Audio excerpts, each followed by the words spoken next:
بسم اللہ الرحمن الرحیم۔ السلام علیکم دوستو، اگر ہو سکے تو پیج کو فالو اور ویڈیو کو لائک ضرور کر لیں، شکریہ۔ طیب اردوان اپنے سرکاری دورے پر سعودی عرب پہنچ گئے۔ صدر رجب طیب اردوان کے وفد میں وزراء، کاروباری شخصیات اور سرمایہ کار بھی شامل ہیں، جس کا مقصد دونوں ممالک کے درمیان تجارت کو فروغ دینا ہے۔ صدر رجب طیب اردوان کا کہنا تھا کہ دوست ممالک کے ساتھ دو طرفہ تجارت کے ذریعے مستحکم تعلقات کے خواہش مند ہیں۔ خیبر پختونخوا کے دو سابق وزرائے اعلیٰ کا عمران خان سے الگ ہو جانا بہت حیرانگی کی بات ہے اور عمران خان کے لیے بہت بڑا دھچکا ہے۔ طاقتور حلقے کہتے ہیں کہ عمران خان کا کام تمام ہو چکا ہے، اس الیکشن میں وہ کہیں نظر نہیں آئیں گے، صرف چلے کاٹنے والی اپنی بیوی کا ہاتھ پکڑ کر عدالتوں کے چکر کاٹتے نظر آئیں گے۔ یوکرینی صدر کے سابق مشیر نے کہا ہے کہ روس پر حملے کی صورت میں یوکرین کی معیشت کا شیرازہ بکھر جائے گا۔ یوکرین مکمل طور پر مغرب سے وابستہ ہو گیا ہے۔ یوکرین کی سرزمینوں کو فوجی طریقے سے واپس لینے کا کوئی امکان نہیں ہے۔ یوکرین کی اپنے مغربی حامیوں کی حمایت کے بغیر کوئی اوقات نہیں اور امریکہ اور اس کے اتحادی روس اور یوکرین کی جنگ سے صرف اور صرف اپنے مفادات حاصل کرنا چاہتے ہیں۔ انہوں نے کہا کہ اس جنگ میں یوکرین کے مد نظر اہداف اور اس کے مغربی حامیوں کے اہداف کے مابین کھلا تضاد پایا جاتا ہے۔ ایران میں حجاب کے قوانین پر عمل درآمد یقینی بنانے کے لیے اخلاقی پولیس کو پھر سے فعال کر دیا گیا ہے۔ اخلاقی پولیس کو لباس سے متعلق ملکی قوانین پر عمل نہ کرنے والے شہریوں کے خلاف کارروائی کے لیے فعال کر دیا گیا ہے۔ اخلاقی پولیس کے افسران کو احکامات دیے گئے ہیں کہ وہ نامناسب لباس زیب تن کرنے یا سر کو سکارف سے مناسب طور سے نہ ڈھانپنے والی خواتین کو وارننگ دیں۔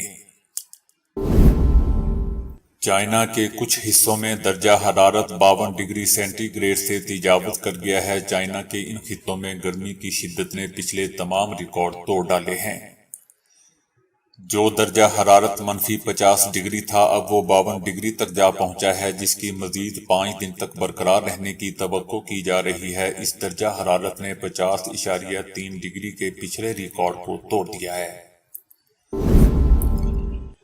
عدالت نے غیر شرعی نکاح کیس قابل سماعت قرار دیتے ہوئے عمران خان اور بشریٰ بی بی کو نوٹس جاری کر دیے ہیں۔ عمران خان اور بشریٰ بی بی سے متعلق عدت کے دوران نکاح کے کیس میں اہم پیش رفت ہوئی ہے۔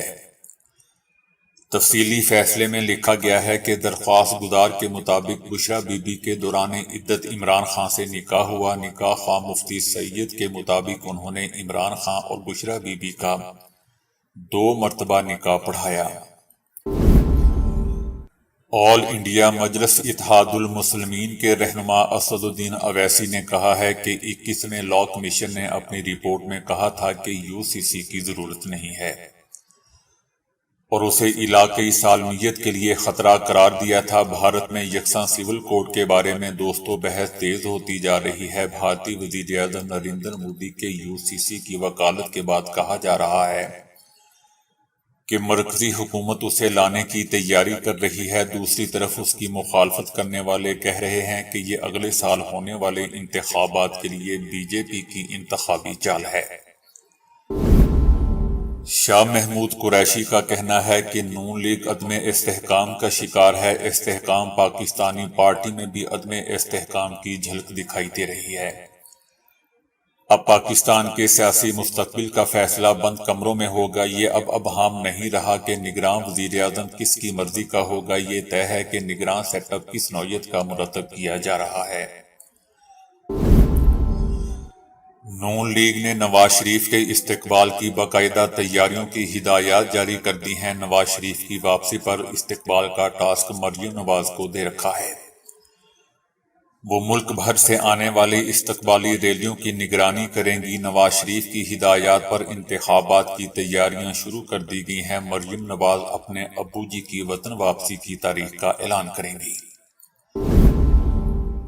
پولٹری فارمز ہر سال محض 1 دن کے 7 ارب نر چوزوں کو مار ڈالتے ہیں کیونکہ وہ انڈے نہیں دے سکتے اور گوشت کے لیے نامناسب نسل کے ہوتے ہیں۔